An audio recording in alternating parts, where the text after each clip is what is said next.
Sa isang tahimik at payapang probinsya, nakatira ang pamilya ni na Alison at Gabriel. Kasama ang kanilang mga magulang na sina Aling Magda at Mang Puldo. Hindi man marangya ang kanilang buhay, punong-puno naman ito ng pagmamahalan, pagtutulungan at pag-asa. Ang kanilang maliit na bahay na yari sa kahoy at yero ay sapat na upang magsilbing kanlungan laban sa init at ulan. At sa loob nito ay matatagpuan ang init ng isang pamilyang nagkakaisa. Araw-araw ay maagang gumigising si Mang Puldo upang magtungo doon sa bukid. Doon siya nagtatrabaho bilang isang magsasaka. Pinaghihirapan ang bawat putil ng palay na kanyang itinatanim. Samantala, si Aling Magda naman ay abala sa pag-aalaga ng bahay at kung minsan ay nagtitinda ng gulay sa palengke upang makatulong sa gastusin ng pamilya. Hindi man kalakihan ang kinikita nila, pero sapat na ito upang maitawid ang pang-araw-araw na pangangailangan. Sina Alison at Gabriel ay parehong masipag at mabait na anak. Si Alison, ang nakatatandang kapatid, ay kilala sa kanilang baryo bilang isang responsableng dalaga. Mahilig siyang tumulong sa kanyang ina sa gawaing bahay at mahusay rin siya sa pag-aaral. Pangarap niyang makapagtapos at balang araw ay makahanap ng magandang trabaho upang matulungan ang kanyang pamilya. Si Gabriel naman ay masayahin at masiglang binata. Mahilig siyang tumulong sa kanyang ama sa bukid at madalas ring makitang nakikipaglaro sa kanyang mga kaibigan sa ilog o sa malawak na bukirin.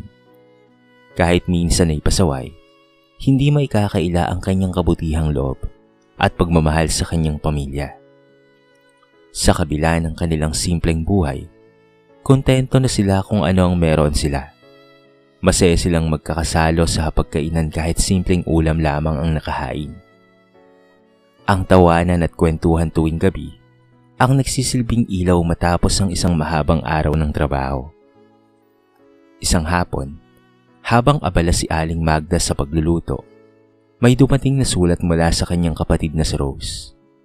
Matagal na rin mula nang huli silang magkita.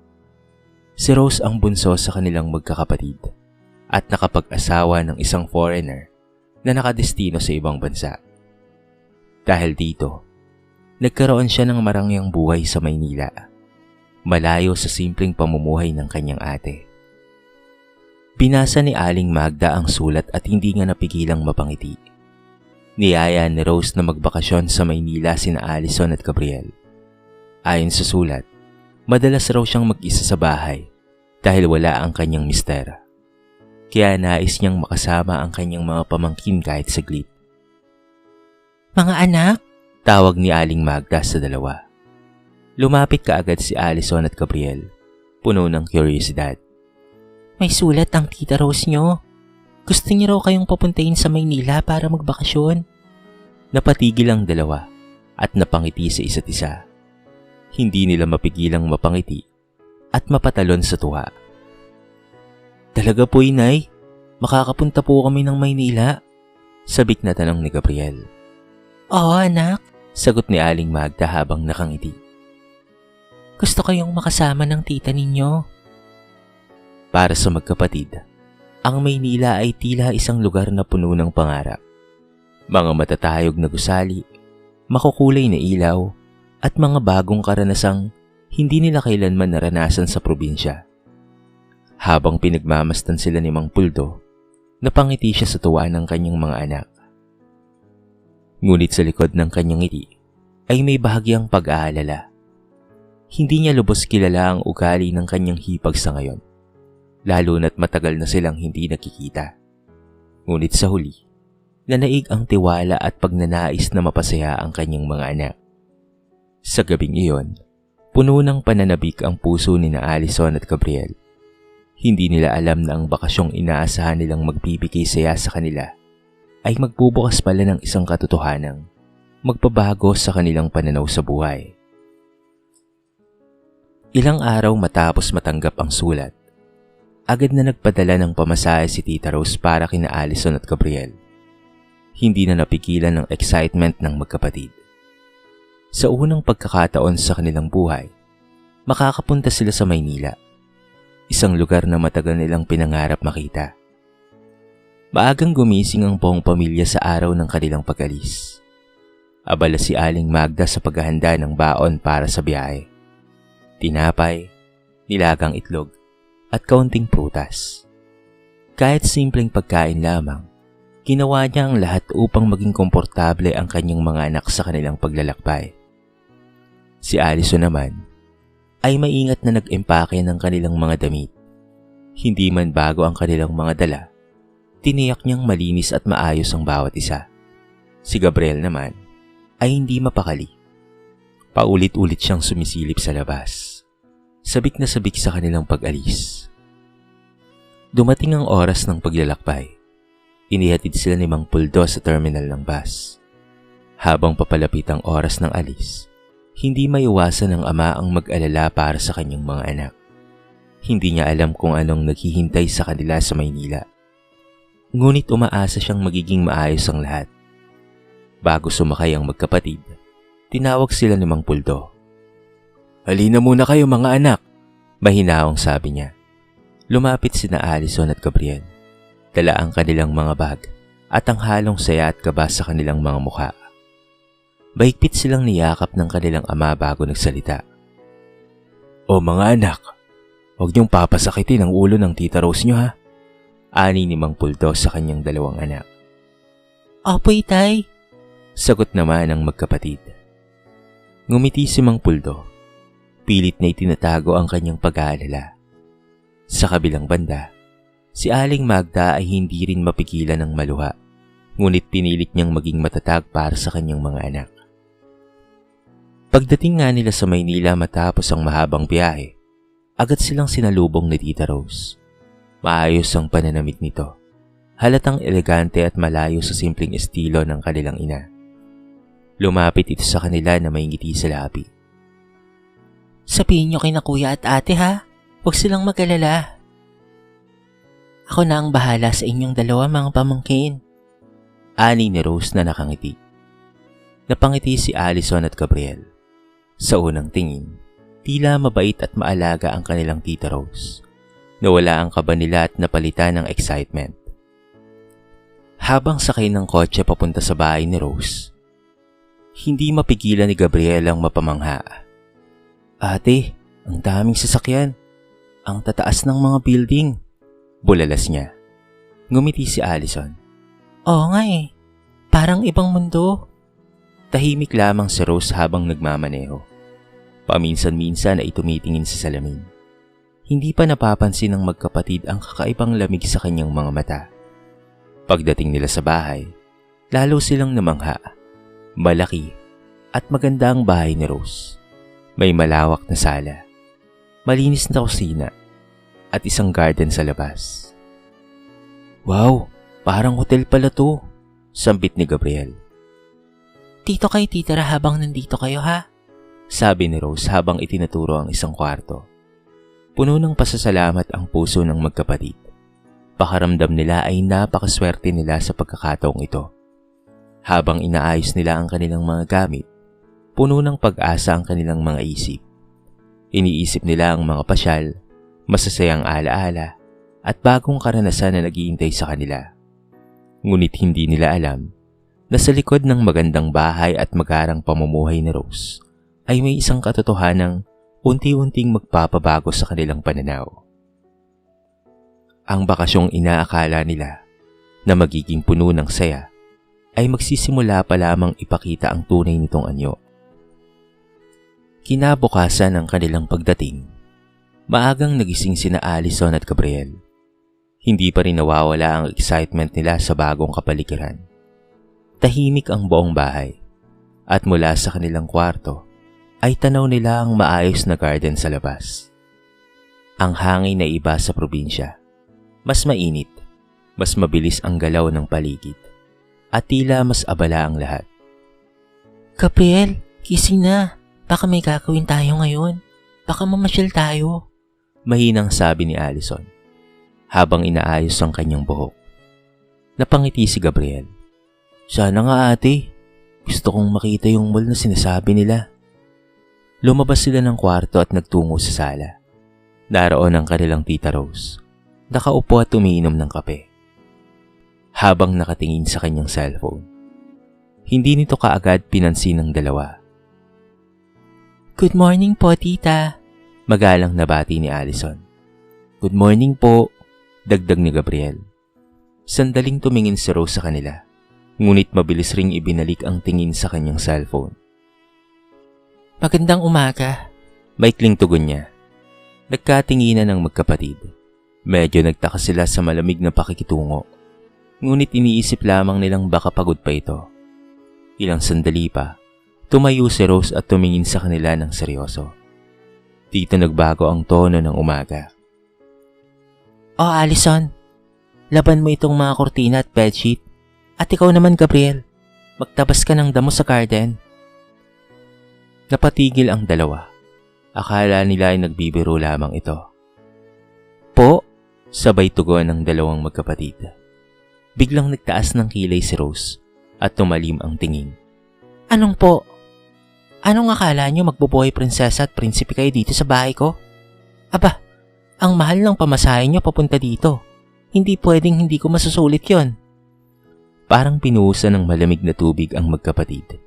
Hindi sila makapaniwala sa kanilang narinig. Hindi pa natatapos si Rose at muli itong nagsalita ng may tiin.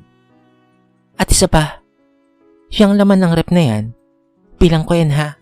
Oras na may mabawas yan, malalagot kayo sa aking dalawa. Napatungo sina Allison at Gabriel. Nawalan sila ng gana at hindi alam ang sasabihin. Ang akala nilang bakasyon ay tila biglang nagbago ng anyo. Opo, tita. Mahina nilang sagot. Wala silang nagawa kung hindi sundin ang utos.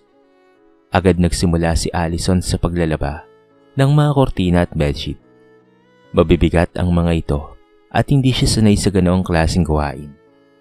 Lalo na't mano-mano niya itong ginagawa. Samantala, si Gabriel naman ay nagtungo na sa garden. Hawak ang itak. Sinimulan niyang tabasin ang mga damo sa ilalim ng matinding sikat ng araw. Pawis na pawis siya, ngunit tiniis niya ang pagod. Habang abala ang dalawa sa trabaho, si Rose ay bumalik sa loob ng bahay. Nakaupo ito sa sala, nanonood ng telebisyon at paminsan-minsan ay tumatawa sa kanyang cellphone habang may kausap. Habang pinipiga ni Allison ang basang kortina, hindi niya napigilang mapaluha. Ganito ba talaga ang bakasyon? Bulong niya sa sarili. Sa labas, si Gabriel ay napahinto sandali at napatingin sa langit. Naisip niya ang kanilang bahay sa probinsya, ang payapang buhay, ang pagmamahal ng kanilang mga magulang. Ate, mahinang tawag niya nang muling magkita sila sandali. Ngumiti si Allison kahit pilit. Ayos lang to, Gabriel. Konting tiis lang. Ngunit sa loob-loob nila, alam nilang hindi ito ang inaasahan nilang bakasyon. Sa unang araw pa lamang, nagsimula na nilang makita ang tunay na ugali ng kanilang tiyahin at dito rin nagsimulang mabasag ang kanilang mga pangarap patungkol sa Maynila. Lumipas ang mga araw, ngunit imbes na gumaan ang pakaramdam ni na Allison at Gabriel, lalo lamang bumigat ang kanilang sitwasyon. Ang akala nilang isang masayang bakasyon ay tuluyan ng napalitan ng sunod-sunod na utos at gawain mula sa kanilang tiyahin. Araw-araw, bago pa man sumigat ang araw, kinigising na sila ni Rose. Wala man lamang kahit simpleng magandang umaga na bati. Kaagad nang naririnig ng magkapatid ang puro utos. Allison, linisin mo ang buong bahay ha. Simula sa sala hanggang sa kusina. Dapat walang alikabok. Ikaw naman, Gabriel, hugasan mo ang sasakyan sa labas at siguraduhin mong makintab ha. Walang pahinga, walang pasasalamat sa kanila. Para bang hindi sila mga pamangkin, kung hindi makakatulong sa sariling bahay ng kanilang tiyahin. Si Allison ay halos buong araw na nakatayo. Nagwawalis, naglalaba, naghuhugas ng pinggan, at nag-aayos ng kung ano-ano. Ang kanyang mga kamay na dati sanay lamang sa magagaan na gawain sa probinsya Ngayon ay magaspang na at sugatan. Si Gabriel naman ay halos hindi na nakakapagpahinga sa labas. Minsan ay pinagpuputol siya ng kahoy. Minsan naman ay pinaglilinis ng bakuran. At kung minsan pa, ay inuutusan siyang magbuhat ng mabibigat na gamit. Sa tuwing mapapagod sila at magtatangkang magpahinga, agad silang sinisigawan ni Rose. Hoy, hindi pa tapos ang trabaho nyo. Nagpapahinga na kaagad kayo? Ang tatamad ninyo. Wala silang nagawa kung hindi tumayo at ipagpatuloy ang kanilang ginagawa. Mas lalong masakit para sa magkapatid ang makita si Rose na walang ibang ginagawa kung hindi magpakasaya lang. Halos gabi-gabi ay may dumarating na mga bisita, mga sosyal at elegante nitong kaibigan. May mga tawanan, kantahan at masasarap na pagkain na hindi man lamang nila matikman. Habang sila ay nasa labas, pawis na pawis at pagod, si Rose naman ay nasa loob ng bahay, nakaupo sa komportableng sofa, nakangiti at masayang nakikipagkwentuhan. Isang gabi, habang naglilinis si Allison ng kusina matapos ang isang salo-salo, narinig niya ang tawanan mula sa sala. Sumilip siya sandali at nakita si Rose na nakasuot ng magandang damit. Hawak ang baso ng alak at napapalibutan ng kanyang mga kaibigan. Napatingin siya sa kanyang sarili. Kusot ang damit, basa ang kamay at pagod na pagod. Tahimik siyang napabuntong hininga. Samantala, si Gabriel ay nasa labas pa rin. Naglilinis ng garden kahit madilim na. Ang ilaw mula sa loob ng bahay ang nagsisilbing tanging niyang gabay. Ate, miss ko na si nanay at tatay. Mahina niyang sabi nang muling magkita sila sandali. Hindi kaagad nakasagot si Allison. Ramdam niya rin ang bigat sa dibdib. Konting tiis lang, Gabriel. Sagot niya kahit pilit ang ngiti. Malapit na tayong umuwi. Ngunit sa totoo lang, hindi niya alam kung kailan matatapos ang kanilang paghihirap. Unti-unting nawawala ang kanilang sigla. Ang dating masiyahin at puno ng pangarap na magkapatid ay napalitan ng lungkot at pangungulila. Ang Maynila na dati nilang hinangaan ay naging lugar ng kanilang pagod at hirap. Hindi nila akalaing ang sariling dugo pa nila ang magpaparanas sa kanila ng ganitong klaseng pagtrato. At habang patuloy ang kanilang pagtitiis, hindi nila alam na malapit nang dumating ang araw na mabubunyag ang lahat. Ang araw na magpapabago sa takbo ng kanilang kwento. Isang mainit na tanghali. Abala sila Allison at Gabriel sa kanilang mga gawain. Si Allison ay nasa likod ng bahay.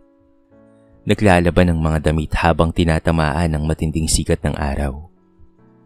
Pawis na pawis siya at halatang pagod na pagod.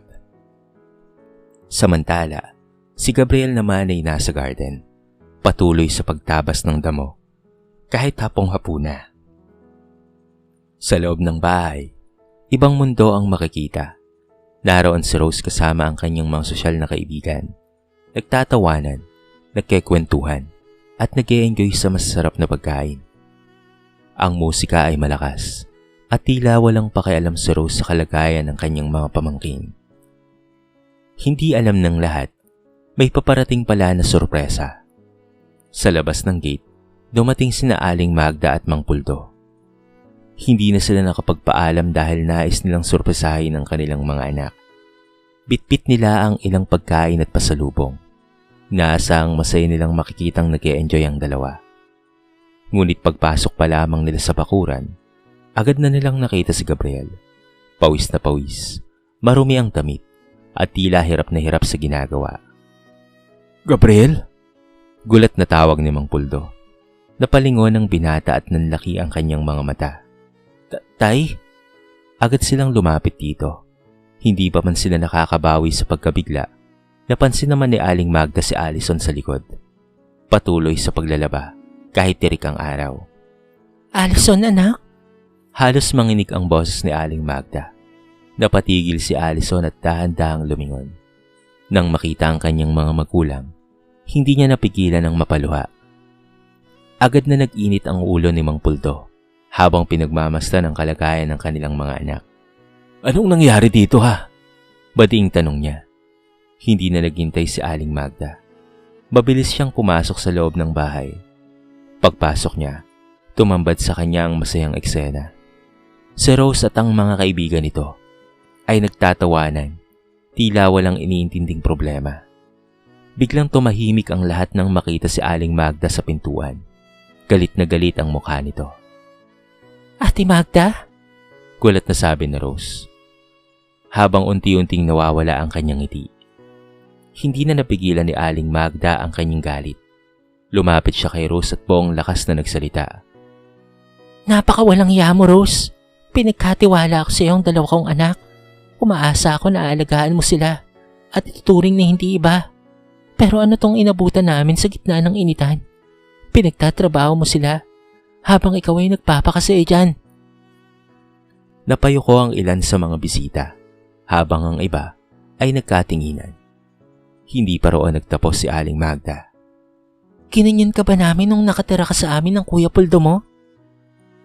Nakapangasawa ka lang ng foreigner. Nag-iba na ang ugali mo. Tahimik si Rose. Wala siyang masabi. Ang dating kumpiyansa sa sarili ay napalitan ng kahihiyan. Ramdam niya ang bigat ng mga matang nakatingin sa kanya, lalo na mula sa kanyang mga kaibigan. Unti-unting nag-iba ang tingin ng mga ito sa kanya.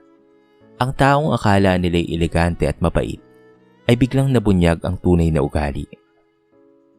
Rose, ganito ka pala?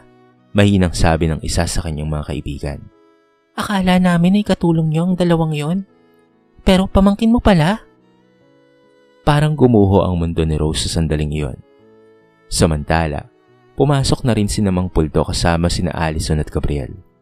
Hindi na napigilan ng magkapatid ang kanilang emosyon at agad silang niyakap ng kanilang mga magulang. Pasensya na po, Nay. Tay, umiiyak na sabi ni Gabriel. Hindi niyo kasalanan, mga anak, sagot ni Mang Puldo habang yakap ang anak. Ang araw na yon ang naging turning point. Ang araw na tuluyang nagbunyag ng katotohanan. At ang araw na nagsimulang bumagsak ang mundong pinaghirapan ni Rose na ipakita sa iba. Matapos ang mainit na komprontasyon sa loob ng bahay, hindi na nag-aksaya pa ng oras sina Aling Magda at Mang Puldo. Kita sa kanilang mga mata ang matinding galit at sakit na nasaksihan nila. Ngunit higit sa lahat, nangingibabaw ang pagmamahal nila sa kanilang mga anak. Allison, Gabriel, kunin niyo na ang mga gamit ninyo. Uuwi na tayo. Matatag na utos ni Aling Magda. Wala nang pagdadalawang isip ang magkapatid. Agad silang tumakbo papunta sa kanilang kwarto. Habang nag-iimpake, hindi mapigilan ni Allison ang mapaluha. Ang mga pangarap niyang masayang bakasyon ay tuluyan ng nawasak. Pasensya ka na, Gabriel. Mahina niyang sabi habang tinutupi ang kanilang mga damit. Umiling si Gabriel. Hindi mo kasalanan, ate. Hindi lang talaga natin alam. Hindi niya natutuloy pa ang kanyang sasabihin. Mabigat pa rin ang kanyang pakiramdam.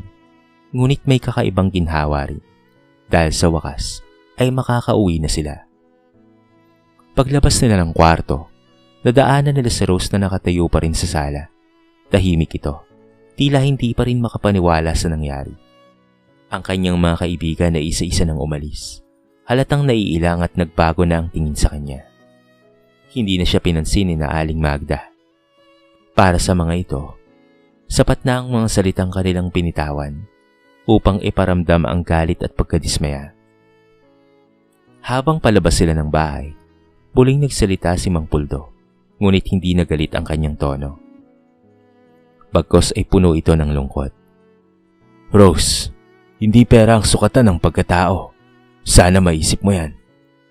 Hindi sumagot si Rose. Nanatili lamang siyang nakatayo. Tila nawalan ng lakas na magsalita. Tuluyan ang lumabas ang pamilya. Sa paglabas nila ng gate, parang unti-unting gumaan ang pakiramdam ni Allison at Gabriel. Para silang nawala sa isang mabigat na sitwasyon na matagal nilang tiniis. Habang nasa biyahe pabalik sa probinsya, tahimik ang lahat. Ngunit ang katahimikang iyon ay hindi na puno ng takot, kung hindi ng pagninilay. Mga anak, mahinang sabi ni Aling Magda. Pasensya na kung pinabayaan namin kayong pumunta roon, ha? Agad na umiling si Allison. Hindi po, inay. Hindi niyo po kasalanan. Oo nga po, Nay. Dagdag ni Gabriel. Masaya na po kami na nandito na ulit tayo. Ngumiti si Mang Puldo habang nakatingin sa daan. Ang importante, magkakasama na tayo. Pagdating nila sa probinsya, sinalubong sila ng pamilyar na tanawin, ang bukirin, ang sariwang hangin, at ang tahimik na paligid.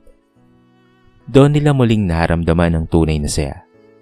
Sa gabing iyon, sabay-sabay silang kumain sapag. Simpleng ulam, ngunit puno ng pagmamahal.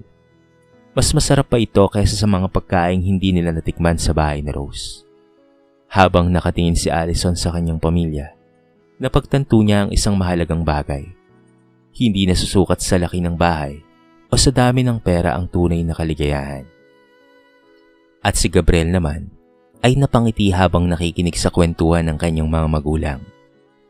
Doon niya naunawaan na mas mahalaga ang pagiging maputi at mapagmahal kaysa sa pagiging mayaman.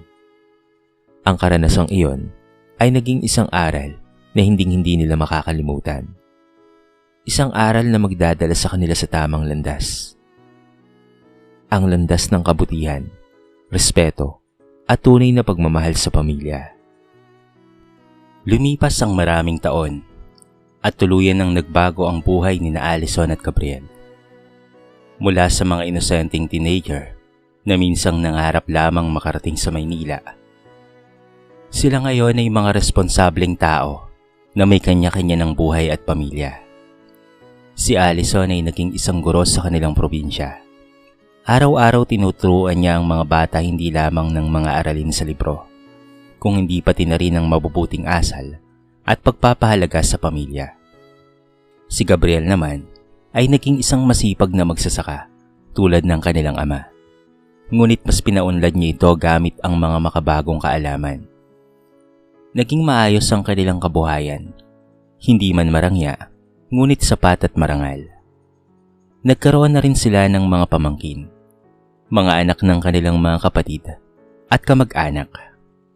Sa tuwing may bumibisita sa kanilang bahay, buong puso nilang tinatanggap ang mga ito. Walang pagod silang naghahanda ng pagkain, naglalaan ng oras para makipagkwentuhan, at sinisiguradong komportable ang bawat isa. Minsan, habang pinagmamasdan ni Allison ang kanyang mga pamangkin na masayang naglalaro sa bakuran, napangiti siya. Gabriel, Tawag niya sa kapatid. naalala mo pa ba noong tayo ay nasa kalagayan nila? Napangiti si Gabriel. Oo ate, at alam ko rin kung ano ang hindi natin dapat gawin. Hindi na nila kailangang sabihin pa kung ano yon. Pareho nilang alam. Hinding-hindi nila ipaparanas sa iba ang sakit at hirap na naranasan nila noon. Sa halip, pinili nilang maging kabaliktaran ng kanilang tiyahin.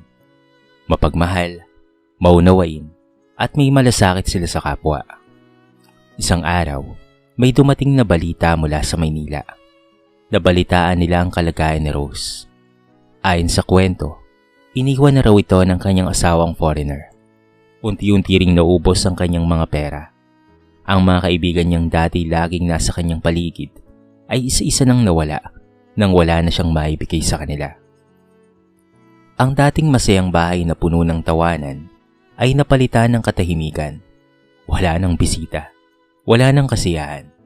Si Rose na lamang ang natira, mag-isa. Napabuntong hininga si Allison nang marinig ang balitang iyon. Ganun pala ang nangyari sa kanya? Mahina niyang sabi. Hindi siya nakaramdam ng galit. Sa halip awa ang nangibabaw sa kanyang puso. Siguro, yun na ang kapalit ng lahat, dagdag ni Gabriel. Tahimik silang napatingin sa malayo. Hindi man nila ginusto ang nangyari kay Rose. Alam nilang may mga bagay na hindi maiiwasan, lalo na kung ang tao ay nakalimot sa kabutihan at pagpapakumbaba. Sa kabila ng lahat, pinili pa rin ni Allison at Gabriel na magpatuloy sa kanilang buhay nang may kabutihan sa puso. Hindi nila hinayaan na ang kanilang nakaraan ay maging dahilan upang maging katulad sila ng kanilang tiyahin. Sa halip, ginawa nila itong inspirasyon upang mas maging mabuting tao. Sa huli, napatunayan nila na ang tunay na tagumpay ay hindi nasusukat sa yaman, kung hindi sa pagmamahal ng pamilya, respeto sa kapwa, at kabutihang ipinapakita sa iba. At ang bakasyong minsang nauwi sa sakit at hirap ay naging isang mahalagang aral. Isang aral na habang buhay nilang dadalhin saan man sila mapunta. Sa paglipas ng panahon, ang kwento ni Alison at Gabriel ay naging tahimik na inspirasyon sa kanilang buong komunidad. Hindi man nila ito'y kwento ng mayabang, unti-unti itong nalaman ng mga tao kung papaano silang nagtiis, nasaktan, at natuto mula sa isang karanasang hindi nila inaasahan. Ang kanilang tahanan sa probinsya ay nanatiling bukas para sa kahit na sinong nangangailangan, kamag-anak man o kaibigan. Kapag may dumadalaw, lagi nilang sinisigurado na ito ay tatanggapin ng may respeto at pagmamahal. Walang kahit sinong pinaparamdam na mababa o walang halaga. Madalas sabihin ni Alison sa kanyang mga estudyante, Hindi sukatan ng pagkatao ang yaman. Ang tunay na halaga ng tao ay makikita sa kung papaano niyang tratuhin ng iba. At si Gabriel naman, sa tuwing may batang tumutulong sa kanya sa bukid, ay palaging nagpapaalala. Ang kabutihan, bumabalik yan. Kaya piliin mo lagi na maging mabuti kahit mahirap. Ang mga simpleng salitang ito ay bunga ng kanilang pinagdaanan. Isang sugat na hindi man tuluyang nawala ay naging dahilan upang sila ay mas maging matatag at maunawain. Samantala, sa isang tahimik na bahagi ng Maynila, patuloy na namumuhay si Rose, malayo sa dating kinang ng kanyang buhay. Ang bahay na dati puno ng ilaw at tawanan, ngayon ay tahimik at tila wala ng buhay. Wala nang maririnig na halakhakan, wala nang mga yabag ng mga bisitang dati hindi nawawala. Sa kanyang pag-iisa, madalas niyang balikan ang nakaraan. Ang panahong tinulungan siya ng kanyang ate at bayaw. Ang panahong tinanggap siya sa kanilang simpleng tahanan nang wala siyang maasahan. At higit sa lahat, ang araw na dumating sina Alison at Gabriel sa kanyang bahay. At kung papaano niyang sinayang ang pagkakataong ipakita ang kabutihan. Ngayon, malinaw na sa kanya ang lahat. Ngunit huli na ang lahat upang baguhin ang nakaraan. Sa kabilang banda, patuloy namang namumuhay ng payapa at masaya ang pamilya ni Alison. Hindi man sila mayaman, ngunit mayaman sila sa pagmamahal, respeto at pagkakaisa. At sa bawat araw na lumilipas, pinipili nilang maging mabuti. Hindi dahil madali, kung hindi dahil alam nila kung gaano kasakit ang kabaliktaran nito. Ang kwento ng kanilang bakasyon ay maaaring natapos na, ngunit ang aral nito ay mananatili. Isang paalala na ang tunay na yaman ay hindi nasusukat sa pera, kung hindi sa puso ng isang taong marunong magmahal at rumispeto sa kapwa. At sa huli, ang kabutihan ang laging may gantimpala, habang ang kayabangan naman ay mayroong kapalit. Ang kwento ni Alison at Gabriel ay nagtuturo ng mahalagang aral sa buhay na dapat tandaan ng bawat isa. Una, hindi sukatan ng pagkatao ang yaman. Maaaring maging mayaman ang isang tao, ngunit kung wala siyang kabutihan at respeto sa kapwa, wala ring halaga ang kanyang kayamanan. Pangalawa, ang kabutihan ay bumabalik. Kung papaano mong tratuhin ang ibang tao, ganoon rin ang babalik sa'yo. Pinili ni Alison at Gabriel na maging mabuti, kaya sila ay binayayaan ng masayang buhay. Pangatlo, huwag kalimutan ang pinanggalingan. Si Rose ay nagbago matapos umasenso sa buhay, at nakalimutan ng kabutihang ipinakita sa kanya noon, at ito ang naging dahilan ng kanyang pagbagsak. Pang-apat, ang pamilya ang tunay na kayamanan. Sa kabila ng kahirapan, ang pagmamahalan at pagkakaisa ng pamilya ni Alison at Gabriel ang naging dahilan ng kanilang tunay na kaligayahan. Panglima, ang kayabangan at pagmamalabis ay may kapalit. Ang pagiging mapagmataas at mapang-abuso ay hindi nagdudulot ng tunay na kasiyahan. Ito ay nagdadala ng kalungkutan at pag-iisa sa huli. At ang panghuli, piliing maging mabuting tao kahit mahirap. Kahit nasaktan at inapi, hindi ginaya ng magkapatid ang masamang ugali ng kanilang tiyahin. Sa halip, ginawa nila itong inspirasyon upang mas maging mabuting tao. At sa pagtatapos ng kwento, Masasabi kong ang tunay na tagumpay ay hindi nasusukat sa dami ng pera, kung hindi sa kabutihang naibibigay mo sa iba. Dito na po nagtatapos ang ating mixing kwento sa araw na ito. Sana po ay nagustuhan nyo. At sana po ay kinapulutan nyo ng maraming aral. Kayo mga kabarangay, anong masasabi nyo sa ating kwento? I-comment nyo naman po sa baba ang inyong mga reaksyon. At babasahin natin ang lahat ng yan. I-comment nyo na rin kung taga saan kayo. Para naman malaman ko kung hanggang saan nakaabot ang video na ito. Paki-like and share na rin po ang ating kwento para mapakinggan rin ng iba. At kung bago ka pa lamang sa ating channel, baka naman pwedeng pakihit ang subscribe button at bell notification button para palagi kang updated sa mga bago nating upload na katulad nito. So paano mga kabarangay? Hanggang sa muli. Thank you so much and peace out.